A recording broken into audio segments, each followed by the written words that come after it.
Yeah, what's up, Supercross fans? Jason Weigandt here from Racer X.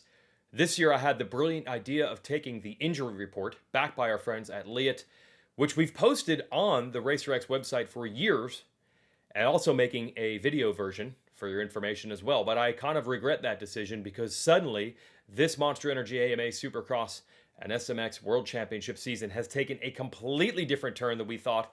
And now the injury report is getting longer and longer and is honestly maybe the headline story of the whole series. The injuries. Now, there have been some feel goods, so we'll try to put a little bit of positivity on this. Starting with this, I mean, it doesn't get much better than Malcolm Stewart's win at Tampa. He's healthy. He's not on the injury list. Maybe he wins again. And don't forget, before Eli Tomac and Jet Lawrence both went out with injury, we did get an all-time battle between those two in San Diego. So to relive that, we actually posted Tom Journet's raw footage trackside so you can hear the bikes and the crowd from San Diego. Check that out on the YouTube channel. Again, we posted that yesterday. There have been some feel-goods, but there's a lot of feel-bads. So let's give you your weekend preview, not only the injury list, but I'll also have our man Jason Thomas tell you some things you need to know about the track this weekend. And then join us again tomorrow for First Look, brought to you by 60 Helmets with Press Day. Now the injury list. There are some injuries that you definitely know happened in Tampa, but some you might not have. For example, Cade Clason going out with a broken left arm. He sustained that in Tampa. Christian Craig was hoping to return around now from ACL surgery during the offseason, but he's holding that to maybe Indianapolis or Birmingham. Tristan Lane, you probably saw go down in that big crash with Jeremy Hand and Ken Roxon. He was holding his arm. It looked like it was a bad injury. Lane plans on trying to race this weekend. He beat up his arm and elbow, partially tore his left labrum, and had to get stitches, but he hopes to race. Now to the riders who are not racing. Hunter Lawrence, more bad news. He suffered a shoulder injury early in his heat race at Tampa. It turns out he has a torn labrum and multiple cracks in his humerus. He is out for all of Supercross. And Jet Lawrence is out with ACL surgery as well. Jorge Prado, as you know, also out for the year with shoulder surgery. Freddie Noren, that is a game time decision. He dislocated his shoulder in the LCQ at Glendale. We still don't know if he's going to race this weekend or not. He did not race Tampa. And the headlining story of the week, and again, not in a good way, is Eli Tomac. It turns out he raced his heat and main event in Tampa with a broken leg, the fibula, which is the smaller of two bones in the lower leg. He was going to the whoops, essentially one-legged. It was unbelievable what he did to get 17th and gut out points that now won't matter because he will not be racing Detroit. Don't know when Eli will be back, but his Supercross title dreams are over.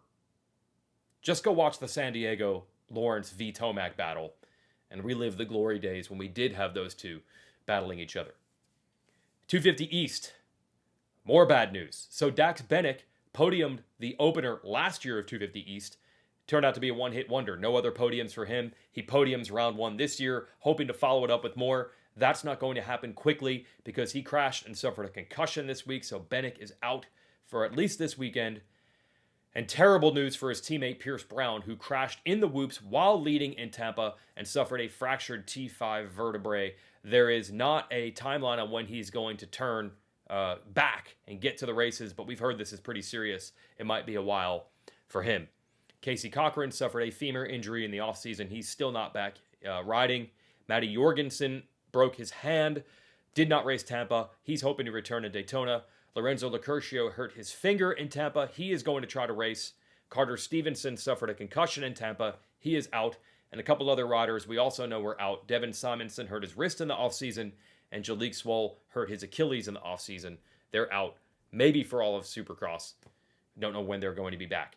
250 West will resume next weekend in Arlington, and there is one piece of, yes, bad news for that. Anthony Burden, the very solid French rider for the Toyota of Redlands Barax Yamaha team, he had a big crash this week. Dislocated hip, broken pelvis, and a broken lumbar vertebrae.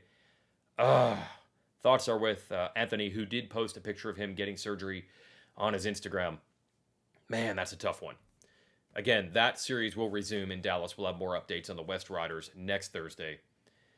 Let's go focus on the racing this weekend. Here's Jason Thomas with something you need to know about the track at Ford Field. Track this weekend in Detroit's going to be a little bit faster than what we've seen recently. So I think those lap times are going to drop down into the 40s, where we've seen that lap time creep up into the 50s, even a minute in California. So look for a little bit faster of a racetrack. And the layout's pretty straightforward. That football length stadium where you're going to have longer straightaways, but nothing too over the top as far as the obstacles.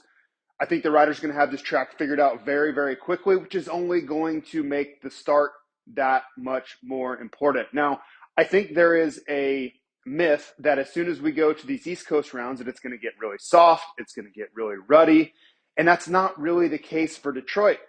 Detroit will be a little bit more ruddy than, say, some of the California rounds, but it's not going to be that Indianapolis type dirt where it's soft and the riders are really battling the ruts throughout the night. Detroit typically stays harder than that, and sometimes it can even get slippery in the main events in some of the flat corners. So it's almost a misnomer that we're going to get that ruddy environment. Look for that as we creep towards March. Not quite yet. But overall, Detroit should be a good racetrack. I just think the start is going to be the most critical aspect of this weekend.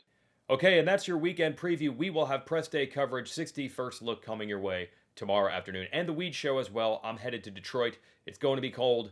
And perhaps the one other thing to think about is all these injuries simply mean this has become a very unpredictable season. Even 250 East riders that didn't get hurt, Levi Kitchen, Tom Viel, RJ Hampshire, Austin Fortner, our latest cover boy here in the Racer X magazine that just came out, those four riders definitely did not have the results they wanted, but they're healthy going into round two. So maybe some shakeups in store this weekend. If there's anything 2025 reminds us of, anything can happen. Let's see what happens next.